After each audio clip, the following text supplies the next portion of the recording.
Sugar کا تو control کر لیا, لیکن جو ڈائبیٹک پیشنٹس ہوتے ہیں اس کے ساتھ ساتھ اگر پہلے اکثر لوگوں کو تو بی پی کے پرابلم پہلے ہوتا ہے تو ان کو ڈیفینیٹلی ڈائبٹیز ہو جاتی ہے. مجھے یہ بتائیں کہ آپ کو شوگر ہو گئی, لیکن اس کے ساتھ آپ کو کیا چیز کنٹرول کرنی چاہیے کہ آپ دیگر بیماریوں کی طرف نہ جائیں؟ آپ کو سب سے پہلے اپنی شوگر ہی کنٹرول کرنی چاہیے تاکہ آپ دیگر بیماریوں کی طرف نہ جائیں. اگر شوگر کنٹرول نہیں ہے, کڈنی کا مسئلہ آئے گا, لیور کا مسئلہ آئے گا, بینائی کا مسئلہ آئے گا. بالکل, شوگر ایک ایسی چیز ہے جو آپ کے آرگنز کو افیکٹ کرنا شروع ہو جاتی ہے. ایون یہ آپ کی بینائی کو, لوگوں کو نظر آنا بند ہو جاتا ہے, موبلٹی لوگوں کی کم ہو جاتی ہے, لوگ ڈائلسس پہ چلے جاتے ہیں بیکاز انہوں نے شوگر کنٹرول نہیں کی.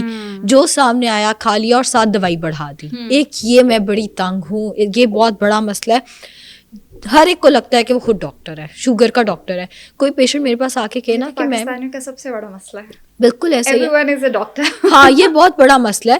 میم ہماری دوائی آپ بتائیں ڈائٹ پلان کے ساتھ کہتے, میں کہتی ہوں میں ایڈجسٹ نہیں کروں گی, یہ آپ کا ڈائبٹالوجسٹ ایڈجسٹ کرے گا. ہر فیلڈ کا ایک اسپیشلسٹ ہوتا ہے, میں ڈائٹیشین ہو کے ایڈجسٹ نہیں کرتی.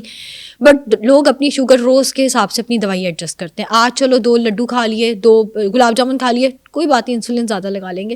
یہ کوئی پریکٹس نہیں ہے. یا آپ دوائی زیادہ لے لیں گے, یہ بالکل غلط ہے.